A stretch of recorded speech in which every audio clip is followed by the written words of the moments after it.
September 26, 1983. Petrov 15, a secret military facility hidden deep in the Soviet countryside, 100 kilometers south of Moscow. Lieutenant Colonel Stanislav Petrov settled into his chair at the control console, beginning what he believed would be another routine night shift monitoring the Soviet Union's early warning satellite system.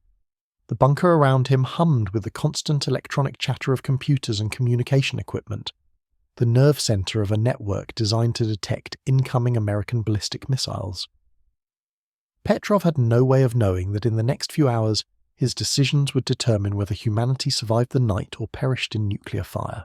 The facility itself was a monument to Cold War paranoia and technological ambition. Concrete walls 3 meters thick surrounded banks of primitive computers that processed data from the Oko satellite constellation orbiting high above the Earth. These satellites used infrared sensors to detect the heat signatures of missile launches, their electronic eyes constantly scanning the American heartland for signs of nuclear attack. The system represented the cutting edge of Soviet military technology, though by Western standards it was already becoming obsolete. But obsolete or not, it was all that stood between the Soviet Union and nuclear surprise attack. Petrov understood the weight of responsibility that rested on his shoulders every time he entered that bunker. As Deputy Chief of Operations for the Petrov 15 Early Warning Center, he was one of only a handful of men authorized to report missile attacks directly to Soviet military leadership. His assessment could trigger a retaliatory strike that would kill millions of Americans within minutes. The protocols were clear and unforgiving. If the computers detected incoming missiles, he was to immediately notify the General Staff, who would then advise Premier Yuri Andropov of the threat. The Soviet leader would have perhaps 10 minutes to decide whether to launch a counterattack before American warheads began detonating across Soviet cities. The early warning system had been developed during the height of the arms race between the superpowers. Both sides possessed thousands of nuclear weapons, enough to destroy civilization several times over. The doctrine of mutual assured destruction theoretically prevented either side from launching a first strike, but it also created a hair-trigger situation where technical failures or human errors could precipitate global catastrophe. Soviet military planners knew that American submarine-launched ballistic missiles could reach their targets in less than 15 minutes. Land-based intercontinental ballistic missiles from the American Midwest would take 30 minutes to reach Soviet territory. Every second counted in the deadly calculus of nuclear warfare. Petrov had been working at Petrov 15 for 3 years, long enough to understand both the capabilities and limitations of the detection system. The Oko satellites were sophisticated for their time, but they suffered from significant technical problems. False alarms were not uncommon, usually caused by sunlight reflecting off cloud formations or technical glitches in the satellite sensors. The computer systems that processed the satellite data were equally unreliable, prone to software errors and hardware failures that could produce misleading results. Petrov had witnessed several false alerts during his tenure, each one requiring careful analysis to distinguish genuine threats from technical malfunctions. The training for operators at Petrov 15 was exhaustive and unforgiving. Officers underwent months of instruction in satellite technology, computer operations, and threat assessment procedures. They studied American missile capabilities, launch patterns, and targeting strategies. They memorized the flight times and trajectories of every type of ballistic missile in the American arsenal. Most importantly, they learned to interpret the complex data streams from the Oko satellites, identifying the signatures that indicated genuine missile launches versus the countless false signals generated by atmospheric phenomena, space debris, and equipment malfunctions. But training could only prepare them for so much. The reality of operating the early warning system involved making split-second decisions based on incomplete information under enormous pressure. The computers could detect heat sources and calculate trajectories, but they could not distinguish between missile launches and natural phenomena with perfect accuracy. That responsibility fell to human operators like Petrov, men who had to weigh technical data against their experience and judgment to determine whether the Soviet Union was under attack. The geopolitical situation in September 1983 was particularly tense, even by Cold War standards. Just 3 weeks earlier, Soviet fighters had shot down Korean Airlines Flight 007, killing all 269 people aboard, including a sitting United States congressman. The international incident had pushed relations between the superpowers to their lowest point since the Cuban Missile Crisis. President Ronald Reagan had denounced the Soviet Union as an evil empire and was pursuing an aggressive military build-up designed to pressure the Soviet economy. The Soviets, led by the ailing Yuri Andropov, responded with increasingly bellicose rhetoric and military posturing. Both sides were conducting military exercises that simulated nuclear warfare. NATO's Able, Archer 83 exercise, scheduled for November, would test command and control procedures for nuclear conflict. Soviet intelligence services were convinced that the exercise might serve as cover for an actual first strike. Meanwhile, Soviet forces were conducting their own war games, practicing procedures for nuclear retaliation. The atmosphere was so charged that many intelligence analysts on both sides believed war was a genuine possibility. In this environment, the men operating the early warning systems carried an almost unbearable burden. They knew that their decisions could determine the fate of human civilization. A false alarm that went unrecognized could trigger a nuclear exchange that would kill hundreds of millions of people.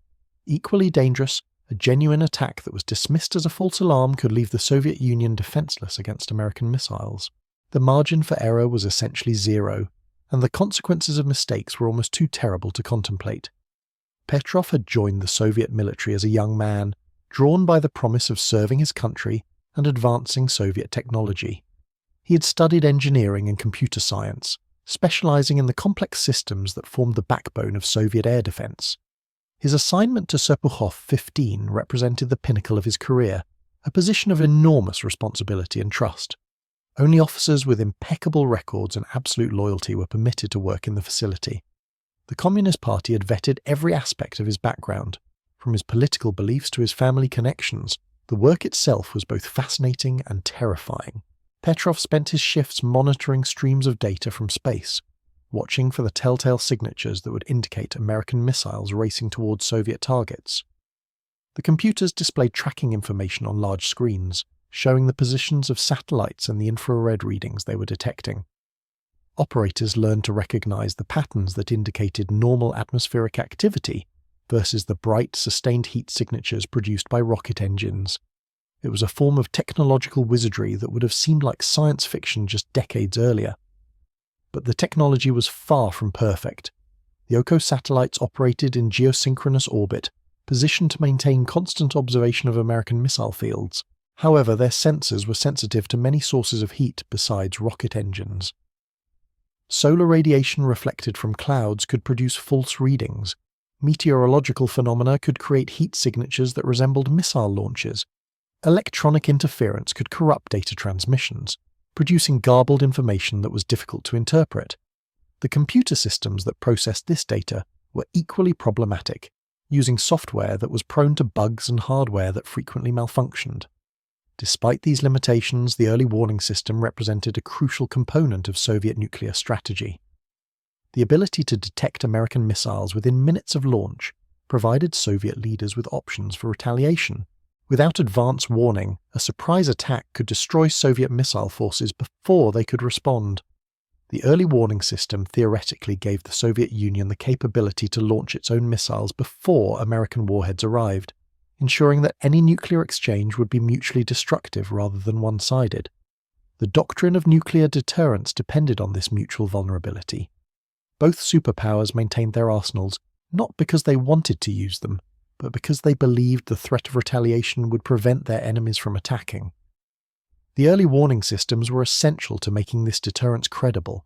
Without the ability to detect and respond to incoming missiles, neither side could threaten effective retaliation. The entire structure of Cold War stability rested on systems like the one Petrov operated at Serpukhov 15. As Petrov settled into his routine that night in September, he was acutely aware of the international tension surrounding his work. The Korean airliner incident had demonstrated how quickly situations could escalate beyond anyone's control. Military leaders on both sides were under enormous pressure to demonstrate strength and resolve. In such an environment, technical failures or misunderstandings could have catastrophic consequences. The early warning system was designed to provide accurate information quickly, but Petrov knew from experience that accuracy and speed were often incompatible goals. The shift began like countless others he had worked. The satellite data flowed steadily across his screens, showing the normal patterns of heat detection from around the globe. Weather systems created their characteristic signatures. Industrial facilities generated their expected thermal outputs. The American missile fields remained quiet, their silos showing no signs of unusual activity. Everything appeared normal in the deadly game of nuclear surveillance that had become routine for both superpowers. But at 00:15 hours, just past midnight, the routine was shattered by the piercing wail of the alarm system. Red lights flashed throughout the control room as computers registered what appeared to be the launch of an American intercontinental ballistic missile from Malmstrom Air Force Base in Montana. The detection algorithms had identified a heat source consistent with a Minuteman missile lifting off from its underground silo. According to the computer analysis, a single nuclear warhead was heading towards Soviet territory with a flight time of approximately 25 minutes. Petrov's blood ran cold as the alarm system screamed its warning throughout the bunker. The massive electronic displays flickered from green to red, casting an ominous glow across the control room. The computer systems had registered a definitive missile launch signature from American territory. According to the satellite data, a single Minuteman intercontinental ballistic missile was arcing through space toward the Soviet Union. The infrared readings showed the characteristic heat plume of a rocket engine at full burn, climbing steadily through the atmosphere and accelerating toward its target. The protocol was absolutely clear. Petrov was required to immediately contact the General Staff and report the missile detection. Soviet doctrine assumed that any American first strike would involve hundreds or thousands of missiles launched simultaneously to overwhelm Soviet defenses. A single missile made no strategic sense, but the computers had detected what they had detected. The heat signature was unmistakable. The trajectory calculations were consistent with an intercontinental ballistic missile. Every technical indicator pointed to a genuine launch. But something felt wrong to Petrov as he stared at the displays. His 3 years of experience at Serpukhov 15 had taught him to trust his instincts as much as the computer readouts. The Americans had never shown any inclination to launch limited nuclear strikes. Their military doctrine emphasized massive retaliation, the idea that any nuclear exchange would escalate immediately to full-scale warfare. Why would they fire a single missile when their strategy called for overwhelming force? It made no sense from a tactical or strategic perspective. The alarm continued to wail as Petrov analyzed the data streaming from the Oko satellites. The heat signature was strong and consistent, exactly what the detection algorithms were programmed to identify as a missile launch. But the more he studied the information, the more suspicious he became. The satellite had detected the heat source during a period when atmospheric conditions were particularly unstable. Solar radiation was at elevated levels, and there had been unusual weather patterns over the American Midwest. These factors could potentially create false readings, though the computer systems insisted their analysis was correct. Petrov knew he was facing the most important decision of his life. If he reported the missile detection, and it was genuine, he would be credited with providing crucial early warning that allowed the Soviet Union to respond appropriately. If he reported it and it was a false alarm, he might trigger a nuclear exchange that would destroy civilization. Equally dangerous, if he failed to report a genuine attack, Soviet leadership would have no opportunity to retaliate before American warheads began detonating across their territory. The minutes ticked by with agonizing slowness as Petrov wrestled with his decision. According to the computer calculations, the American missile would impact Soviet territory in less than 20 minutes if it was real. He had perhaps 5 minutes to make his report before the information would be useless to Soviet commanders. The pressure was enormous, the stakes literally incomprehensible. The fate of hundreds of millions of people potentially rested on his assessment of satellite data and computer readouts. As he continued analyzing the detection, additional alarms began sounding throughout the control room. The computer systems registered 4 more missile launches from American territory. According to the satellite data, 5 intercontinental ballistic missiles were now heading toward the Soviet Union. The heat signatures were consistent, and the trajectory calculations showed the missiles following standard ballistic paths toward Soviet targets. Every technical system in the facility confirmed that the United States had launched a limited nuclear strike against the Soviet Union. But Petrov's suspicions only deepened as more missiles appeared on his screens. 5 missiles still made no strategic sense for an American first strike. If the United States was genuinely launching a nuclear attack, they would fire hundreds of missiles simultaneously to ensure the destruction of Soviet retaliatory capabilities. The American nuclear arsenal contained over 10,000 warheads, deployed on submarines, bombers, and land-based missiles. Why would they risk everything on a token strike that would certainly provoke massive retaliation? The technical data was becoming increasingly difficult to ignore. 5 separate heat sources had been detected by multiple satellites. The computer systems had calculated consistent trajectories and flight times. The infrared signatures matched the known characteristics of Minuteman missiles. Every piece of evidence suggested that the Soviet Union was under nuclear attack. According to established procedures, Petrov should have contacted the General Staff within minutes of the first detection. His delay was already a violation of protocol. Yet something in Petrov's analytical mind rejected what the computers were telling him. He had studied American nuclear doctrine extensively during his training. He understood their targeting strategies and launch procedures. A 5-missile strike made no military sense whatsoever. It was too large to be accidental, but too small to be effective. The Americans were not known for half measures in nuclear planning. If they had decided to launch a first strike, they would commit overwhelming force to ensure success. The alarm systems continued their piercing wail as Petrov made his decision. Despite every computer in the facility insisting that the Soviet Union was under nuclear attack, he chose not to report the missile detections to his superiors. He classified the satellite data as a technical malfunction rather than a genuine threat. The decision went against every aspect of his training and violated explicit orders about reporting procedures. He was essentially betting the survival of his country on his personal judgment that the computers were wrong. The tension in the control room was unbearable as the minutes passed. If Petrov was wrong, if the missiles were real, Soviet cities would begin exploding within 15 minutes. There would be no warning for the population, no opportunity for civil defense measures, no chance for retaliation. The American warheads would detonate without response, potentially killing tens of millions of Soviet citizens. The responsibility was crushing, the potential consequences almost beyond human comprehension. But as the calculated impact times passed without any explosions, Petrov's assessment proved correct. No American missiles struck Soviet territory, no nuclear fireballs erupted over Soviet cities. The satellite detections had been false alarms, technical malfunctions that had perfectly mimicked the signatures of genuine missile launches. The computer systems had functioned exactly as designed, but they had been fooled by atmospheric phenomena that created heat sources indistinguishable from rocket engines. The false alarm was later attributed to sunlight reflecting off high-altitude clouds at precisely the angle needed to create sustained heat signatures. The atmospheric conditions that night had been unusual, with cloud formations at exactly the right altitude and density to produce infrared readings that matched missile launches. The computer algorithms had no way to distinguish between genuine rocket plumes and reflected solar radiation under such specific circumstances. The technical failure was not in the satellite sensors or computer processing, but in the fundamental assumptions about what constituted a missile signature. Petrov's decision to trust his instincts over the computer systems had prevented what could have been the most catastrophic mistake in human history. If he had followed protocol and reported the missile detections, Soviet leadership would have faced an impossible choice. They would have had minutes to decide whether to launch a retaliatory strike based on satellite data that appeared completely convincing. Given the international tensions and the apparent confirmation from multiple systems, the pressure to respond would have been enormous.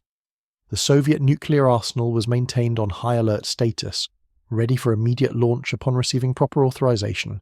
Submarines patrolling beneath the Arctic ice carried ballistic missiles targeted at American cities.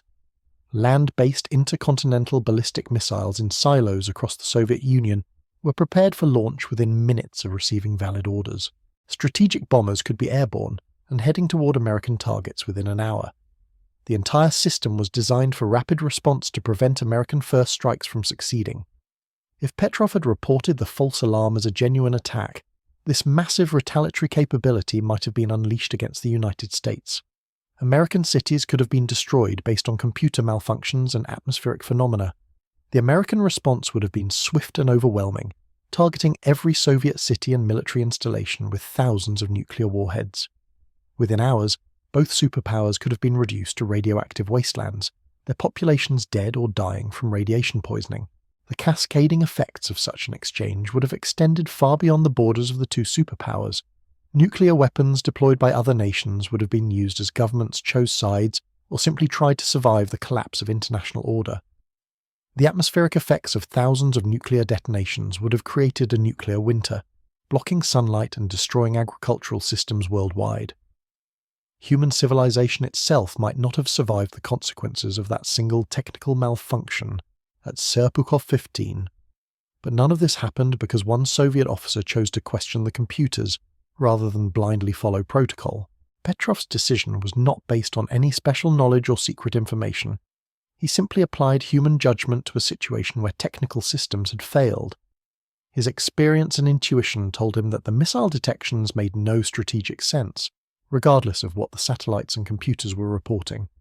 He chose to trust his analysis over the unanimous verdict of the detection systems. The aftermath of the incident revealed serious flaws in both the technical systems and the decision-making procedures that governed nuclear forces. The satellite sensors were redesigned to better distinguish between missile launches and atmospheric phenomena. Computer algorithms were modified to account for unusual weather conditions that could create false readings. Training procedures were updated to emphasize the importance of human judgment in interpreting technical data. More importantly, the incident highlighted the dangerous fragility of nuclear command and control systems during the Cold War. The fact that a single officer's decision could prevent or potentially trigger global nuclear war demonstrated how close humanity lived to the edge of extinction. The elaborate technical systems, the careful protocols, the massive bureaucracies devoted to nuclear weapons management all ultimately depended on the judgment of individuals making decisions under extreme pressure with incomplete information. Petrov's superiors were not immediately informed of his decision to disregard the computer warnings. The incident was classified at the highest levels of the Soviet military hierarchy, known only to a handful of officials with clearance for nuclear command procedures. For months after September 26th, Petrov continued his regular shifts at Serpukhov 15, monitoring satellite data and watching for signs of American missile launches. The false alarm had been logged as a technical malfunction, but the deeper implications of what had occurred remained largely unexamined. The investigation into the satellite system failures took several months to complete. Soviet engineers analyzed every component of the Oko constellation, examining sensor calibrations, data transmission protocols, and computer processing algorithms. They discovered that the specific atmospheric conditions on September 26th had created a perfect storm of factors that fooled the detection systems. High-altitude clouds at precisely the right altitude and density had reflected sunlight in patterns that mimicked the heat signatures of rocket engines. The infrared sensors had functioned perfectly, detecting exactly what they were designed to detect, but the phenomenon they observed was not what the computers assumed it must be. The technical analysis revealed fundamental limitations in the early warning system that Soviet engineers had not fully appreciated. The satellite sensors were extraordinarily sensitive to heat sources, capable of detecting the thermal output of missile launches from thousands of miles away. But this sensitivity also made them vulnerable to false readings from natural phenomena that produced similar heat signatures. The computer systems that processed satellite data relied on pattern recognition algorithms that compared detected heat sources to known missile launch characteristics. When atmospheric conditions created heat patterns that matched these characteristics, the computers had no choice but to classify them as missile launches. Soviet military planners faced a difficult dilemma as they reviewed the incident. The early warning system was essential for nuclear deterrence, providing the advance notice needed to launch retaliatory strikes before incoming missiles could destroy Soviet forces. But the same system that offered protection against surprise attack also created the risk of accidental war triggered by technical malfunctions. There was no easy solution to this paradox. Making the detection systems less sensitive would reduce false alarms, but also increase the risk of missing genuine attacks. Maintaining high sensitivity preserved the ability to detect real threats, but guaranteed continued problems with false readings. The solution ultimately adopted involved multiple layers of confirmation and human oversight. Future detections would require verification from multiple satellite systems before being reported as genuine threats.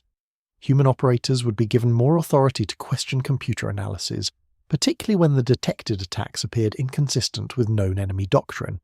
Additional technical systems would be deployed to provide independent confirmation of missile launches, reducing reliance on any single detection method. But these improvements would take years to implement, and in the meantime the early warning system remained vulnerable to the same types of false alarms that had occurred on September the 26th. Soviet officers continued to monitor satellite data, knowing that their equipment could be fooled by atmospheric phenomena. American operators faced similar challenges with their own detection systems, which suffered from comparable technical limitations and were equally prone to false readings under unusual conditions. The broader implications of the Serpukhov-15 incident extended far beyond technical questions about satellite sensors and computer algorithms. The false alarm had demonstrated how easily the nuclear command systems of both superpowers could be triggered by events completely unrelated to military actions. A peculiar combination of weather conditions and solar radiation had nearly precipitated nuclear war between nations that had no intention of fighting. The elaborate deterrence theories that guided Cold War strategy assumed rational decision-making based on accurate information, but the reality was far more chaotic and unpredictable. Intelligence analysts on both sides began to recognize that technical failures represented one of the greatest threats to nuclear stability. The weapons systems themselves were generally reliable, maintained by highly trained personnel according to strict safety protocols. The command and control networks were protected by multiple layers of security and redundancy, but the early warning systems that were supposed to provide advance notice of enemy attacks were complex, sensitive, and prone to malfunctions that could trigger catastrophic responses. The psychological pressure on early warning operators became a subject of increasing concern for military planners. Officers like Petrov worked in isolated facilities, monitoring streams of technical data for signs of threats that might never materialize. The work was simultaneously boring and terrifying, requiring constant vigilance for events that would mean the end of civilization. The mental strain of such responsibilities was enormous, and military psychologists worried about the long-term effects on personnel who spent years waiting for nuclear war to begin. Training programs were modified to better prepare operators for the ambiguous situations they might encounter. Rather than simply teaching officers to follow procedures mechanically, instructors began emphasizing the importance of critical thinking and situational analysis. Officers learned to question computer readouts, to consider the strategic context of apparent threats, and to weigh technical data against their understanding of enemy capabilities and intentions. The goal was to create operators who could function effectively when technology failed or provided misleading information. The changes in training philosophy reflected a broader shift in how military planners thought about nuclear weapons and deterrence. The early years of the Cold War had been characterized by faith in technology and systematic approaches to warfare. Military leaders believed that complex problems could be solved through better equipment and more detailed procedures. The Serpukhov-15 incident suggested that human judgment remained irreplaceable, particularly in situations where technical systems provided contradictory or implausible information. This recognition had profound implications for nuclear strategy on both sides of the Cold War divide. If early warning systems could not be trusted to provide accurate information, then the entire structure of deterrence based on assured retaliation became questionable. Leaders could not threaten credible responses to enemy attacks if they could not reliably detect when such attacks were occurring. The technical limitations that had nearly caused disaster at Serpukhov-15 existed in American systems as well, creating similar risks of accidental war triggered by computer malfunctions. Military planners began developing new procedures designed to reduce the risk of accidental nuclear war while preserving the deterrent effect of their arsenals. Communication channels between the superpowers were strengthened to enable rapid consultation during crisis situations. Joint technical committees were established to share information about false alarms and system failures, helping both sides understand the limitations of their detection equipment. Additional verification procedures were implemented to confirm apparent threats before military leaders were asked to make decisions about retaliation. These measures represented a tacit acknowledgement that the nuclear weapon systems of both superpowers were far more dangerous and unpredictable than their designers had intended. The weapons themselves functioned as designed, but the complex networks of sensors, computers, and communication systems that controlled them were prone to failures that could have catastrophic consequences. Managing these risks required constant vigilance and a willingness to question the very systems that were supposed to provide security. The officers who operated early warning systems like the one at Serpukhov-15 found themselves in an impossible position. They were responsible for detecting genuine threats while avoiding false alarms that could trigger nuclear war. The technology they relied upon was sophisticated but fallible, capable of extraordinary accuracy under normal conditions, but prone to spectacular failures when confronted with unusual circumstances. Their training prepared them for standard scenarios but could not anticipate every possible combination of technical malfunctions and atmospheric phenomena that might fool their equipment. In this environment, personal judgment became the ultimate safeguard against accidental nuclear war. Officers had to be prepared to override their equipment when it provided implausible information, even though such decisions violated established protocols and could have career-ending consequences if they proved wrong. The responsibility was crushing, requiring individuals to make split-second decisions about the fate of human civilization based on incomplete information and personal intuition about enemy intentions. Petrov's decision on September 26th represented exactly this type of judgment call. Faced with computer systems unanimously reporting an American missile attack, he chose to trust his analysis that such an attack made no strategic sense. His decision was not based on any technical knowledge that his equipment was malfunctioning, but rather on his understanding of American nuclear doctrine and his assessment that a limited strike served no military purpose. He was essentially betting the survival of his country on his personal evaluation of enemy strategic thinking. The fact that Petrov's judgment proved correct did not diminish the extraordinary nature of his decision. Under similar circumstances, most officers would have followed established procedures and reported the apparent missile launches to their superiors. The consequences of failing to report a genuine attack were so severe that few individuals would risk taking personal responsibility for dismissing computer warnings. Petrov's willingness to trust his instincts over his equipment represented a remarkable act of individual courage in a system designed to minimize personal initiative. The broader lesson of the Serpukhov 15 incident was that nuclear weapons systems, despite their technical sophistication, remained fundamentally dependent on human decision-making. The elaborate command and control networks, the complex early warning systems, the detailed operational procedures, all ultimately relied on individuals making choices under extreme pressure with imperfect information. These individuals carried the responsibility not just for their own nations, but for the survival of human civilization itself. As the Cold War continued through the 1980s, similar incidents occurred with disturbing regularity. American early warning systems suffered false alarms that briefly convinced operators that Soviet missiles were heading toward the United States.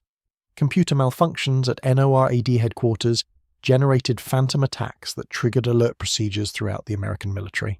Technical failures in communication systems created confusion about the status of nuclear forces, leading to temporary breakdowns in command and control. Each of these incidents reinforced the lesson that Petrov had learned at Serpukhov 15. The technology that was supposed to make nuclear weapons safe and controllable was itself a source of instability and danger. The more sophisticated the systems became, the more ways they could fail in unexpected and potentially catastrophic ways. Human operators remained the last line of defense against accidental nuclear war, but they were operating equipment they did not fully understand in situations for which they could never be adequately prepared. The psychological toll on personnel operating these systems was severe and largely unacknowledged by military leadership. Officers spent their careers preparing for a war they hoped would never come, monitoring equipment that might at any moment indicate the end of civilization. The stress of such responsibility, combined with the isolation and secrecy that surrounded nuclear operations, created mental health challenges that military medical services were ill-equipped to address.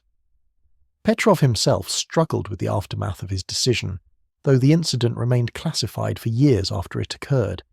He continued working at Serpukhov 15, knowing that he might face similar situations in the future and that his next decision might have different consequences.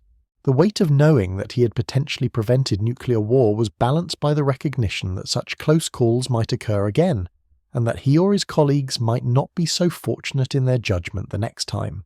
The classification of the September 26th incident meant that Petrov received no recognition for his decision during the remainder of his military career. Soviet authorities were reluctant to acknowledge that their early warning systems had malfunctioned so dramatically, preferring to treat the false alarm as a minor technical glitch rather than a near-catastrophic failure of nuclear command procedures. The official investigation focused on correcting the satellite sensor problems rather than examining the broader implications of how close the world had come to nuclear war. Petrov's superiors eventually learned of his decision to disregard the computer warnings, but their response was mixed. Some praised his analytical skills and ability to think independently under pressure. Others criticized his failure to follow established protocols, arguing that personal judgment had no place in nuclear operations, where split-second decisions could determine the fate of nations. The debate reflected deeper tensions within the Soviet military about the role of human operators in increasingly automated weapon systems. The technical investigation revealed that the false alarm had been caused by a rare alignment of atmospheric and orbital conditions that occurred perhaps once every several years. High-altitude clouds had formed at precisely the altitude and density needed to reflect sunlight in patterns that matched the thermal signatures of rocket engines. The OCO satellites had detected these heat sources during a brief window when their orbital positions provided optimal viewing angles of the American missile fields. Computer algorithms designed to identify genuine threats had no way to distinguish between reflected solar radiation and actual missile launches under such specific circumstances. Soviet engineers worked for months to modify the detection software and sensor calibrations to prevent similar false alarms. They developed new filtering algorithms that could recognize some types of atmospheric phenomena and distinguish them from genuine missile launches. Additional verification procedures were implemented requiring confirmation from multiple satellites before any detection could be classified as a definitive threat. The improvements reduced the likelihood of false alarms, but they could not eliminate the fundamental problem of sensors that were sensitive enough to detect real missiles, but also vulnerable to being fooled by natural phenomena. The modifications to the early warning system created new dilemmas for operators and planners. Making the detection criteria more restrictive reduced false alarms, but also increased the risk of missing genuine attacks, particularly if enemy missiles were launched during unusual atmospheric conditions that might mask their heat signatures. The verification procedures that required multiple confirmations added precious minutes to the reporting process, time that might be crucial if the Soviet Union were actually under attack. Every improvement designed to prevent accidental war also potentially degraded the system's ability to provide early warning of real threats. American intelligence services gradually became aware of problems with Soviet early warning systems through signals intercepts and defector reports, though they never learned the specific details of the September 26th incident. Similar technical failures had occurred in American systems, creating a shared understanding among military planners on both sides that their detection equipment was far from infallible. The recognition that early warning systems could produce false alarms led to increased emphasis on verification procedures and human oversight in nuclear command structures. The strategic implications of unreliable early warning systems extended far beyond technical questions about satellite sensors and computer algorithms. If neither superpower could trust their detection equipment to provide accurate information about enemy attacks, then the entire doctrine of nuclear deterrence became problematic. The credibility of retaliatory threats depended on the ability to detect incoming missiles and respond before they could destroy the weapons needed for retaliation. Systems that generated false alarms undermined this credibility, while simultaneously increasing the risk of accidental war. Military theorists began developing new approaches to nuclear strategy that acknowledged the limitations of technical systems while preserving deterrent effects. Communication protocols were established to enable rapid consultation between superpowers during apparent crisis situations. Joint technical committees shared information about false alarms and system failures, helping both sides understand when apparent threats might be equipment malfunctions rather than genuine attacks. These measures represented a tacit admission that the nuclear weapon systems of both nations were more dangerous and unpredictable than their designers had intended. The psychological burden on early warning operators intensified as military leaders recognized the critical importance of human judgment in preventing accidental nuclear war. Officers like Petrov found themselves in positions where their personal decisions could determine the survival of human civilization, yet they were operating equipment that could not be fully trusted and following procedures that might not account for every possible scenario. The training programs attempted to prepare them for such responsibilities, but no amount of instruction could fully prepare individuals for the moment when they might have to choose between following orders and trusting their instincts about the fate of the world. The story of Stanislav Petrov reveals the terrifying fragility of nuclear deterrence during humanity's most dangerous era. One man's decision to trust human judgment over computer systems prevented what could have been the extinction of civilization itself.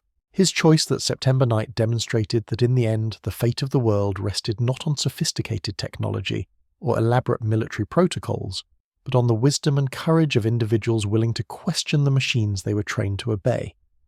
Today, as nuclear weapons remain a persistent threat, Petrov's legacy reminds us that our survival may depend on the critical thinking and moral courage of those we place in positions of ultimate responsibility.